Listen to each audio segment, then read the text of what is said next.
کے ساتھ اڑتے ہیں. یہ بنا تھکے زمین پر اترے بغیر 1 مہینے میں 10,000 کلومیٹر تک سفر طے کر سکتے ہیں. اپنی پوری زندگی میں یہ 85 لاکھ کلومیٹر تک سفر طے کر سکتے ہیں. ان کے 3 میٹر لمبے پر انہیں اڑنے کے لیے بھرپور طاقت فراہم کرتے ہیں. یہ ایک ہی بار میں سمندر کا چکر لگا سکتے ہیں. یہ ہیں البٹراس، خاص قسم کے بحری پرندے جنہیں جلد ہی ایک نیا کام ملنے والا ہے. البٹراس اب سمندر میں غیر قانونی طور پر ماہی گیری کرنے والوں اور بحری قزاقوں کو پکڑنے میں حکام کی مدد کریں گے. ماہی گیر مچھلیاں پکڑنے کے لیے سمندر میں جال پھینکتے ہیں، لیکن اکثر اوقات جال میں کئی اقسام کے پرندے بھی پھنس جاتے ہیں. ہر سال بائی کیچنگ کی وجہ سے ماہی گیروں کے جال میں غیر ضروری سمندری حیات ہزاروں کی تعداد میں پھنس کر ہلاک ہو جاتی ہیں. پچھلی کئی دہائیوں سے بائی کیچنگ کا مسئلہ زیر غور رہا ہے. البٹراس اور پیٹریل نامی سمندری پرندے جو بائی کیچنگ سے بڑی حد تک متاثر ہوئے ہیں، انہیں بچانے کے لیے کئی ممالک نے مشترکہ پالیسیوں پر عمل درآمد کیا ہے. پیٹرولنگ اور الیکٹرانک آلات کی مدد سے سرگرمیوں پر نظر رکھنے کے بعد البٹراس کی بائی کیچنگ میں کافی کمی آئی ہے. بحری قزاقوں پر نظر رکھنے کے لیے بحر اوقیانوس میں فوجی بحری جہاز بھی گشت کرتے ہیں، لیکن سوال یہ ہے کہ سمندر میں غیر قانونی طریقے سے مچھلیاں پکڑنے والی کشتیوں کی نگرانی کیسے کی جائے. رجسٹرڈ شدہ کشتیاں اور لائسنس یافتہ مچھیروں پر قوانین تو لاگو ہوتے ہیں، لیکن اتنے بڑے سمندر میں ہوائی یا بحری پیٹرولنگ کم ہی مؤثر ہوتی ہے. سمندر میں ہر ملک کی اپنی سرحد ہوتی ہے، اور اس سرحد سے آگے بین الاقوامی مشترکہ پانی شروع ہو جاتا ہے، جہاں کسی بھی ملک کے لیے نگرانی کرنا مشکل ہے. لیکن اب یہ کام البٹراس کریں گے، جو 30 دنوں میں 10,000 کلومیٹر کا فاصلہ طے کریں گے اور بحری قزاقوں پر نظر رکھیں گے. مچھیروں کی جانب سے پھینکے جانے والے جالوں میں پھنس کر البٹراس موت کا شکار ہو رہے تھے. یہ دیکھ کر ریسرچرز نے مچھلیاں پکڑنے والی کشتیوں اور البٹراس کے آمنے سامنے کا مطالعہ کیا، تاکہ یہ پتہ چل سکے کہ البٹراس کہاں مچھیروں کا سامنا کرتے ہیں اور کون سی قسم کے پرندے کشتیوں کا سب سے زیادہ پیچھا کرتے ہیں.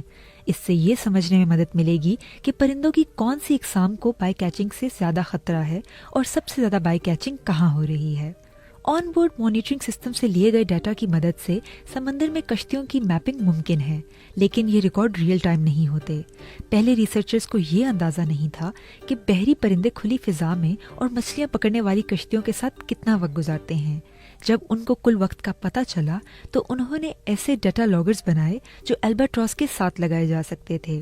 ڈیٹا لاگرز کشتیوں کے ریڈار کی نشاندہی کرتے ہوئے ریئل ٹائم میں یہ معلومات اکٹھی کرتے ہیں کہ یہ کشتی کہاں موجود ہے. ڈیٹا سے پتہ چلا کہ ایک پرندے کے ماہی گیروں کی کشتی سے رابطے میں آنے کا اس کی عمر اور جنس سے بھی تعلق ہے. خوراک کی تلاش کے لیے نر پرندے شمال میں انٹارکٹیکا کے پاس رہتے ہیں، جہاں کشتیوں کی تعداد کم ہوتی ہے، جبکہ مادہ پرندے ٹراپکس کے پاس خوراک کی تلاش کرتی ہیں، جہاں ماہی گیروں کی سرگرمیاں زیادہ ہوتی ہیں. اس فرق کو سمجھنا ریسرچ کا بنیادی مقصد تھا. لاگر سے ملنے والا ڈیٹا بونس ثابت ہوا. اس سے کھلے سمندر میں مچھلیاں پکڑنے کی سرگرمیاں مینج کرنے میں مدد ملی.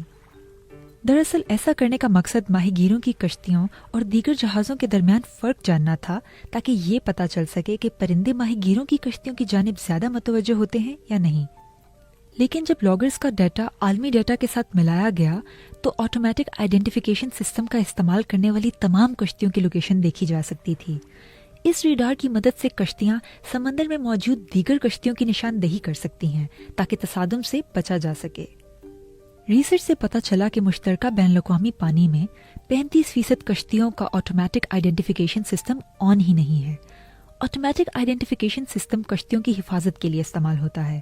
ایسا ممکن ہے کہ کشتیوں کا آٹومیٹک آئیڈینٹیفیکیشن سسٹم اس لیے آف ہو کہ بین الاقوامی پانی میں کشتی کی نشاندہی نہ ہو سکے اور غیر قانونی طور پر ماہی گیری کا سلسلہ برقرار رہے.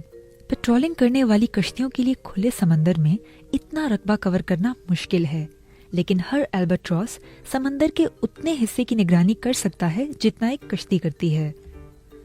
جب البٹراس کے لاگر ایسی ماہی گیروں کی کشتی کی نشاندہی کرتے ہیں جس کا آٹومیٹک آئیڈینٹیفیکیشن سسٹم آف ہو تو لاگر یہ معلومات حکام تک سگنلز کے ذریعے پہنچاتے ہیں. آس پاس گشت کرنے والی کشتیاں معاملے کی تفتیش کر سکتی ہیں. اس پیمانے پر ڈیٹا موصول ہونے سے نہ صرف غیر قانونی ماہی گیری کو روکا جا سکتا ہے بلکہ ایسے علاقوں کی نشاندہی بھی کی جا سکتی ہے جہاں بحری پرندوں کو زیادہ خطرہ لاحق ہے.